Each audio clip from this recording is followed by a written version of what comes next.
Je voulais partager avec vous sur la norme humanitaire fondamentale sur la qualité et la redevabilité, communément appelée en anglais COA Humanitarian Standards, qui consiste à créer des engagements de redevabilité et décrire les processus permettant de réaliser des programmes de qualité en faveur des personnes touchées par une crise humanitaire. Cette norme repose sur des engagements. Et en parlant des engagements, lorsque, premièrement, on dit que la réponse qu'on apporte auprès des personnes touchées par une crise humanitaire doit être adaptée et appropriée. À mon humble avis, ça doit vraiment être une réponse qui n'est pas imposée. Chose contraire qu'aujourd'hui, ou bien dans mon expérience, on a vécu. Souvent, on a tendance de s'asseoir dans des bureaux climatisés, on a tendance d'être à distance et nous servir juste de nos expériences sur le terrain, de nous servir juste des informations ou des données tertiaires pour pouvoir concevoir ou rédiger des propositions. Et ça se fait de manière rapide, très rapide. Donc, des fois, c'est au niveau du comité technique, soit de la communauté humanitaire qu'on apprend, soit c'est au niveau des amis dans le réseau. Et on court derrière les temps, soit du bailleur ou de ses financements ou de ces concept notes qui doivent être soumis ainsi que des propositions de projets.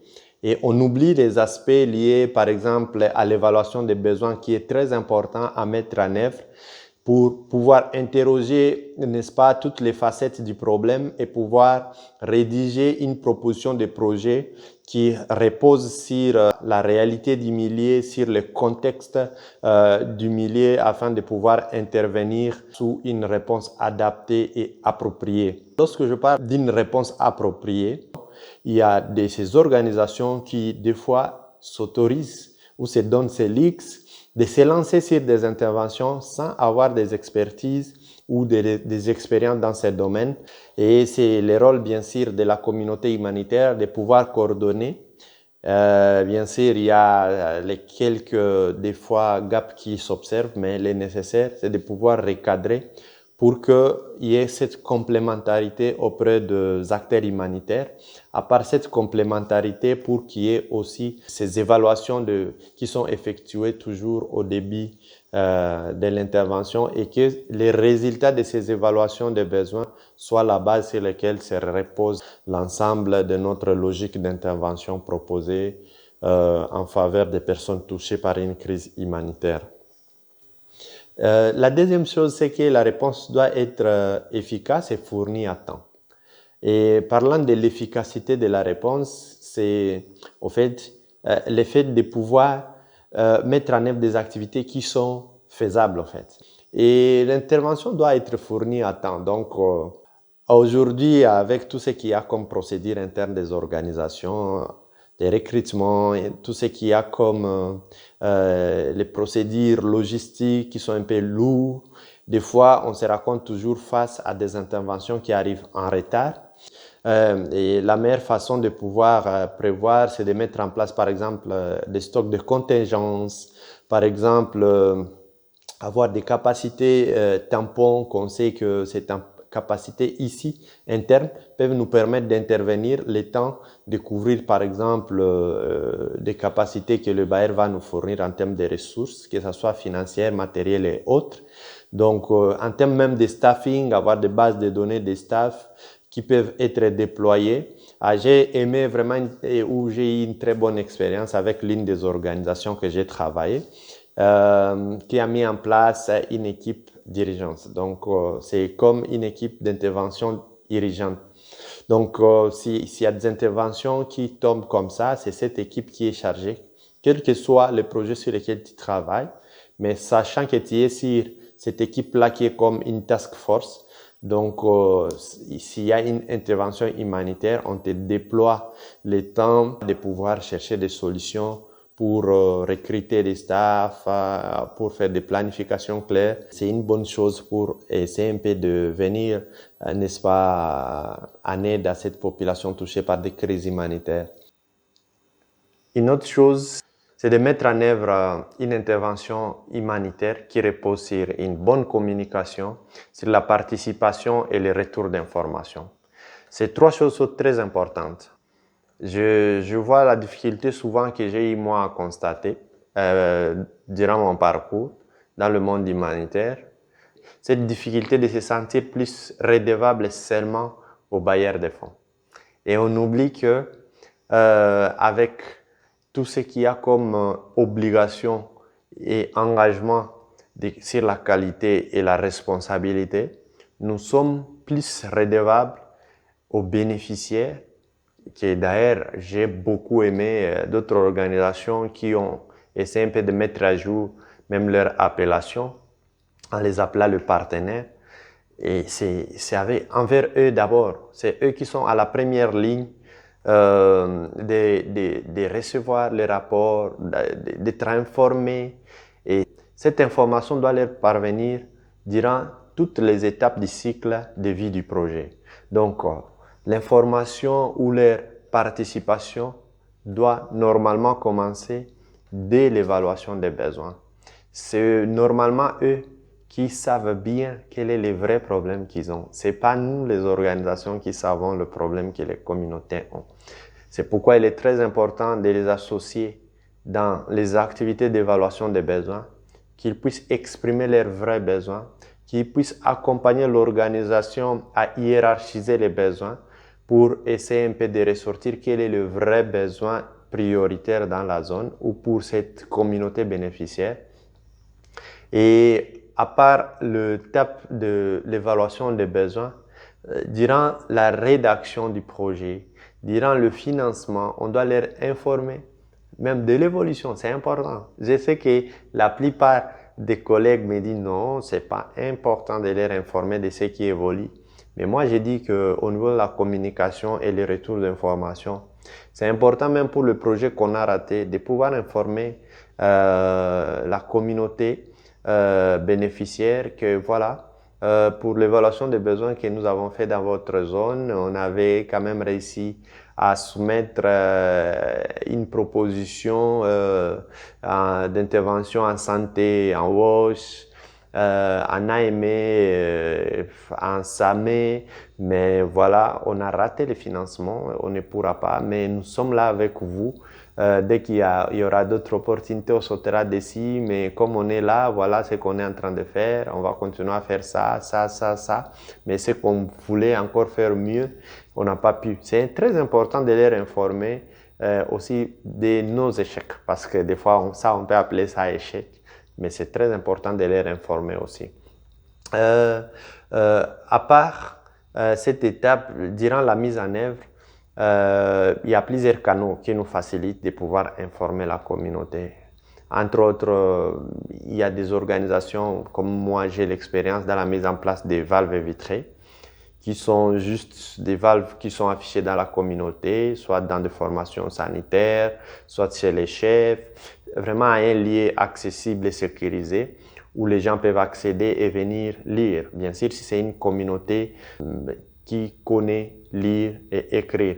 Mais pour l'autre approche, c'est profiter de l'ensemble des réunions, des rencontres que nous faisons avec des communautés, les informer de l'évolution, parce que certainement, lors du lancement des projets, j'ai oublié, il y a l'étape très importante qui est celui du lancement des projets. Durant le lancement des projets, il est important d'essayer un peu de tenir les engagements avec la communauté. Donc, de leur montrer la synthèse, la photo, la cartographie d'intervention ou le cadre d'intervention des actions que nous allons faire dans cette communauté, de leur expliquer de manière synthétique les objectifs clés sur lesquels le projet voudrait arriver à apporter, n'est-ce pas, réponse. Et que cette communauté sache quand même de manière très spécifique qu'est-ce qu'on va prendre comme notre responsabilité en tant qu'organisation et quelles sont les responsabilités de la communauté aussi. Et à cette étape-là, ce qu'on avait promis durant la mise en œuvre, on essaie un peu de les monitorer ensemble. Donc, on essaie un peu de suivre chemin faisant avec la communauté. Donc, Des manières dont on fait les rapports aux bailleurs de fonds, soi-disant on a réalisé ça, ça. Et il est important de faire une synthèse aussi, d'entrer vers la communauté, de leur dire voilà ce qu'on a fait, voilà ça on n'est pas arrivé à le faire parce que on a rencontré telle réalité, parce que il y a eu ça et ça, voilà. Tous les recadrages là, tout ce qui concerne la revue du projet, il est très important d'informer la communauté. Moi, j'ai été un jour dans une mission de suivi. Et il y a un chef qui m'a dit non, bon, au début, on nous avait promis qu'on va nous construire 5 salles de classe. Mais j'ai constaté que le projet a construit 3 et voilà, aujourd'hui, le staff du projet débarque pour nous dire au revoir, le projet est fini. Et personne ne nous a informé le pourquoi de réduire, alors il y avait vraiment des raisons claires, mais c'est juste que le projet ou l'équipe projet ne communiquait pas avec la communauté de manière permanente. C'est très très important de les partager. Et au-delà de ça, il est aussi important de collecter leurs avis, de collecter leurs opinions et de prendre des décisions sur base des avis et des opinions, n'est-ce pas, de cette communauté touchée ou des personnes touchées par la crise humanitaire. Prendre en considération leurs avis pourrait nous amener à améliorer la qualité, pourquoi pas aussi la responsabilité de nos actions que nous posons. C'est très très important de ne pas prendre des décisions selon notre force parce que certainement l'organisation ou l'équipe de mise en œuvre, nous sommes dans une position de force par rapport à la communauté bénéficiaire. Mais si on prend en compte leurs avis, on verra que c'est eux, normalement, qui sont mieux placés pour influencer de très bonnes décisions que de prendre nos décisions dans le bureau climatisé, qui, en fin de compte, sont comme des décisions imposées à la communauté. Mais pour y arriver, il faut aussi mettre en place des canaux de remontée d'informations. L'autre aspect, c'est que la réponse humanitaire doit être coordonnée et complémentaire.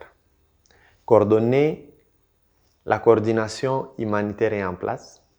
Ah, bravo en tout cas parce qu'aujourd'hui, sur cet aspect des choses, bien qu'il y a des zones où ça pose encore problème, mais la plupart moi, des zones où j'ai eu à travailler, il y a des coordinations qui sont en place, mais les efforts à fournir, c'est plus au niveau des organisations d'être actifs dans ces clusters ou bien ces groupes de travail qui nous facilitent, n'est-ce pas, à coordonner nos interventions humanitaires et à éviter tout désagrément lié à la duplication des efforts autour des activités ou bien la dilapidation des ressources engagées par des organisations. Le nécessaire est que si tous on intervient dans une même zone, de pouvoir coordonner et de pouvoir essayer un peu de discuter sur les activités qui paraissent être les mêmes activités afin de voir à quel niveau vous intervenez, sous quelle approche, pour que peut-être nous, on puisse changer juste d'approche et adapter pour compléter. Un aspect aussi très important à prendre en compte, c'est que le personnel soit soutenu dans son travail pour qu'il puisse bien sûr produire un travail efficace, mais aussi qu'il soit bien traité. Ce sont 2 aspects très importants pour assurer la qualité d'une intervention humanitaire.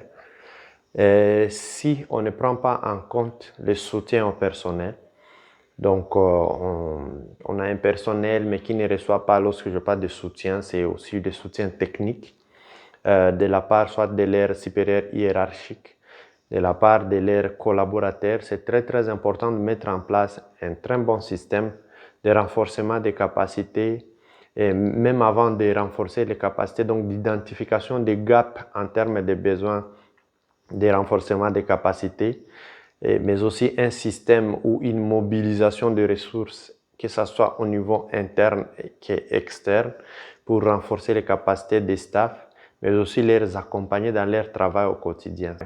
La deuxième chose, c'est qu'ils soient bien traités. Le fait de dire que le staff doit aussi être bien traité, il y a cet aspect lié d'abord aux conditions de travail du staff. Je vous partagerai peut-être un autre jour mes expériences de projets que je vis ou des amis avec qui on a discuté, qui me disent qu'ils travaillent dans des conditions très pénibles, mais dans ces conditions pénibles, on attend d'eux des bons résultats. Les traitements aussi, je voulais prendre la dimension du traitement par rapport au climat de travail. Les politiques qu'on pouvait ou qu'on peut mettre en place, il y a de ces politiques-là qui protègent que le staff qui n'y est pas, n'est-ce pas, des petits rois qui sont au-dessus des autres, mais qui est ces respects mutuels, bien sûr. On ne refuse pas la hiérarchie, mais on respecte une hiérarchie et la hiérarchie aussi donne quand même la valeur au staff, aux collaborateurs. C'est très, très important.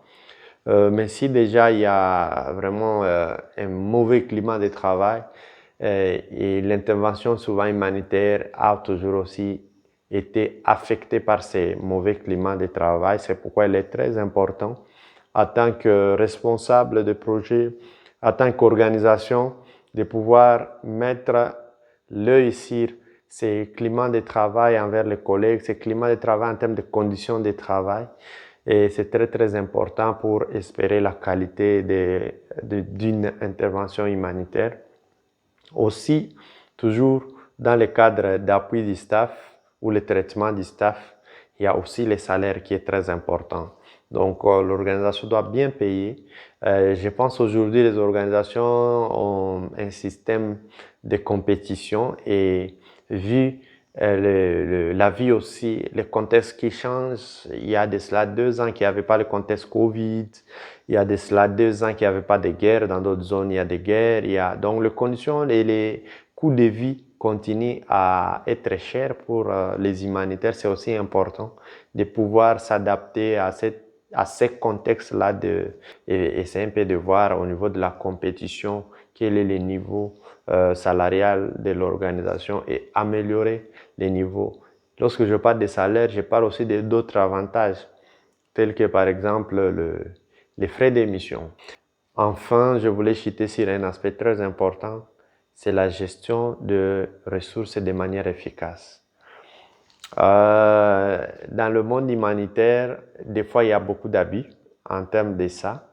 Et c'est pourquoi vous verrez qu'il y a beaucoup des organisations qui ont mis aussi en place des procédures genre anti-fraude, des procédures internes un peu lourdes en termes logistiques pour essayer un peu de mettre beaucoup de niveaux de contrôle et même au niveau de finances pour essayer un peu de minimiser les risques. Mais au-delà de ça, je pense qu'il est aussi important de pouvoir penser n'est-ce pas, à cet accompagnement, genre des très bons briefings des staff, une conscientisation continue pour que le staff, au-delà des procédures mises en place, qu'ils aient cette conscience-là, n'est-ce pas, professionnelle, de ne pas pouvoir soit faire la fraude, parce que en le faisant, on nuit à ceux qui sont censés bénéficier de cette assistance humanitaire.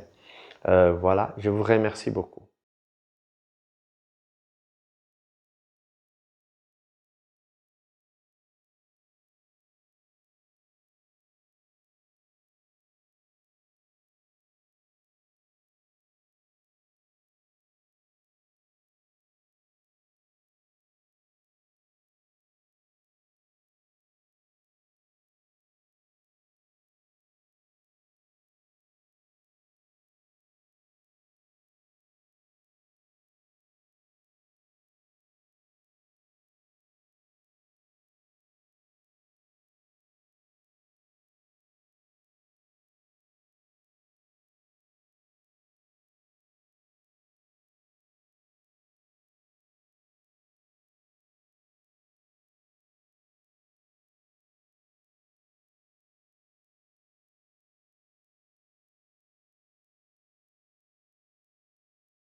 Sur le CHS peut changer la manière de répondre à une crise et rendre vos actions plus efficaces et appropriées pour ceux qui en ont besoin. L'association CHS Alliance est là pour vous aider dans cette mission.